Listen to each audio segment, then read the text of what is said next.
Assalamu alaikum dear students, you are watching Learn English with CAB and today we are going to discuss errors occurring in pronouns.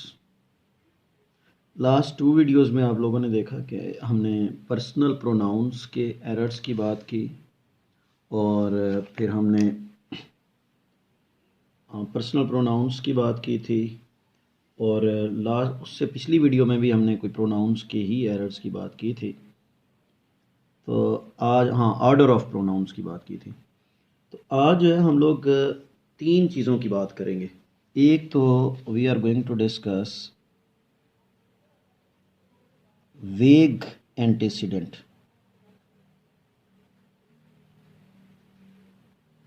दूसरे number पे हम लोग बात करेंगे right antecedent. अच्छा, इसको एक ना समझिएगा, इसमें डिफरेंस है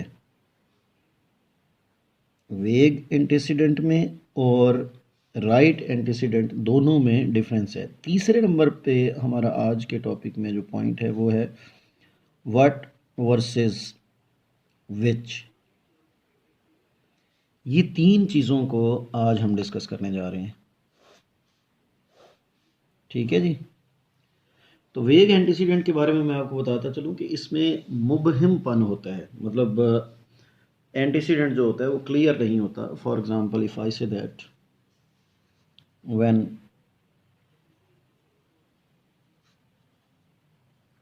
Aisha lost Maria's watch, when Aisha lost Maria's watch, she was upset. अब ये जो शी है यहाँ पर, ये किसके लिए यूज़ हुआ है? मतलब it's not clear, either it is use for Ayesha और it is use for Maria. ये इसको हम कहते हैं वेग एंटीसीडेंट, और अनक्लियर एंटीसीडेंट भी इसको लोग कहते हैं। तो हमें हमारी समझ से बाहर है। अच्छा, इसी तरह से एक और एग्जांपल भी हो सकती है हमारे पास। द टीचर, बल्कि यूं कहें the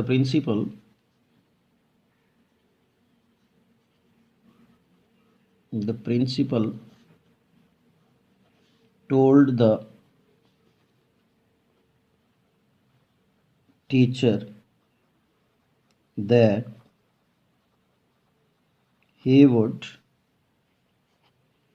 get a bonus this year. अब यहाँ पर भी ये आपके पास जो ही आया है, ये किसके लिए है? दो हमारे पास इसके एंटीसीडेंट्स हैं। एक तो ये द प्रिंसिपल आ गया, दूसरे नंबर पे टीचर आ गया। जैसे यहाँ पे पहला आयशा था, दूसरे नंबर पे मारिया था। तो इसको हम कहते हैं वेग एंटीसीडेंट। मतलब we are unable to decide कि हमने ही या शी किसके लिए यूज़ किया है। तो इस सिचुएशन में ना आप क्लियर कर दें, इसको नाउन ही यूज़ करें और the principal told the teacher that, the teacher कर दें या द प्रिंसिपल कर दें, द टीचर, ठीक है जी। और इसी तरह से when Ayesha lost Maria's watch, तो इसको आप फिर आयशा कर दें, आयशा वॉज अपसेट। ज़ाहिर बात है उस वही परेशान होगी, ठीक है जी। तो ये हमारा वेग एंटीसीडेंट का पॉइंट क्लियर हुआ। अब आ जाए राइट एंटीसीडेंट पे। अच्छा, राइट एंटीसीडेंट पे दूसरा जो पॉइंट है, ये हम लोग कहते हैं कि it is I who is to work hard. तो हु इज़ हो सकता है, और अब यहाँ पे हमारे पास ये जो इज़ है, ये हु के साथ हालांकि इसका राइट एंटीसीडेंट हु नहीं है, इसका जो राइट एंटीसीडेंट है वो तो आई है। तो वर्ब जो है वो आई के मुताबिक आना चाहिए था, यानी कि am, who am to work hard. In the same way if I say that it is he who is और आर टू वर्क हार्ड, या इसी तरह से it is they who is to work hard. तो यहाँ पे भी अब दे इसका राइट एंटीसीडेंट है, यहाँ पे ही इसका राइट एंटीसीडेंट था, तो ही के मुताबिक इज होना चाहिए, आर नहीं होना चाहिए। दे के मुताबिक आर होना चाहिए, इद नहीं होना चाहिए। ठीक है जी, तो इसको हम कहते हैं राइट एंटीसीडेंट। तीसरे नंबर पे जो हमारा पॉइंट है दैट इज व्हाट वर्सेस विच। अच्छा, ये जो व्हाट वर्सेस विच है, इसमें हम ये कहते हैं कि व्हाट जो होता है ये जनरल रेंज के लिए होता है, जबकि विच जो होता है ये फिक्स्ड रेंज के लिए होता है। Which is used only a small number of possible things और people. Which is used for small number of possible things or people। ठीक है जी, जबकि ये जो वर्ड होता है ये जनरल रेंज के लिए होता है। जैसे if I say that what और which is the tallest building, what और which is the tallest building in the world।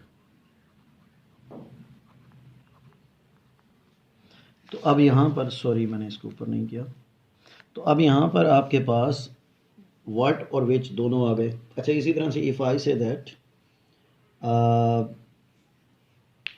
which hand do you, what और which hand do you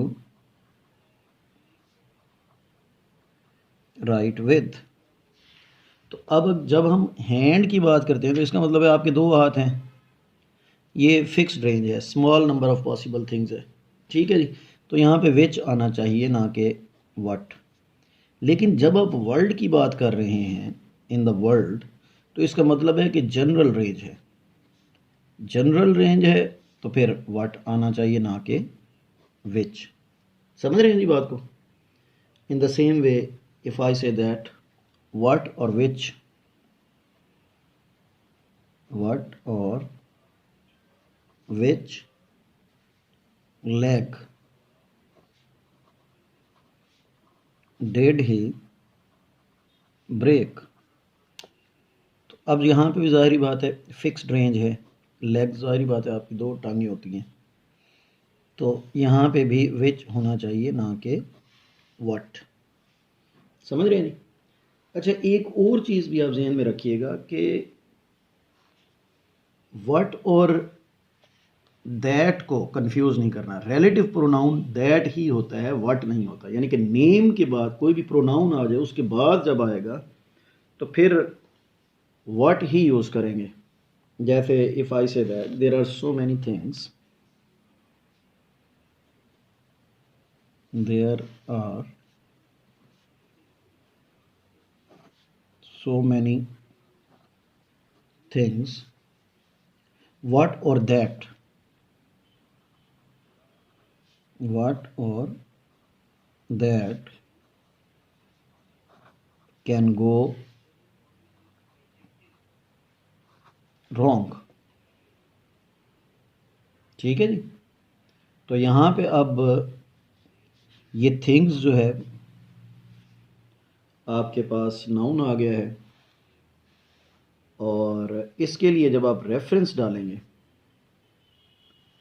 तो दैट होना चाहिए, रिलेटिव प्रोनाउन चाहिए, ना कि what. समझ रहे हैं जी? तो ये हमारे पास राइट ऑप्शंस होंगे और ये हमारे पास रॉन्ग ऑप्शंस होंगे। ये हमारी आप कह लें कि जनरल एरर्स जो हैं वो प्रोनाउन के हो सकते हैं, 3 एरर्स जो हमने डिस्कस किए। लेकिन that was all from my side. Thank you very much for watching learn English with कैब। विल सी यू टुमारो इंशाल्लाह। Take care. अल्लाह हाफिज़।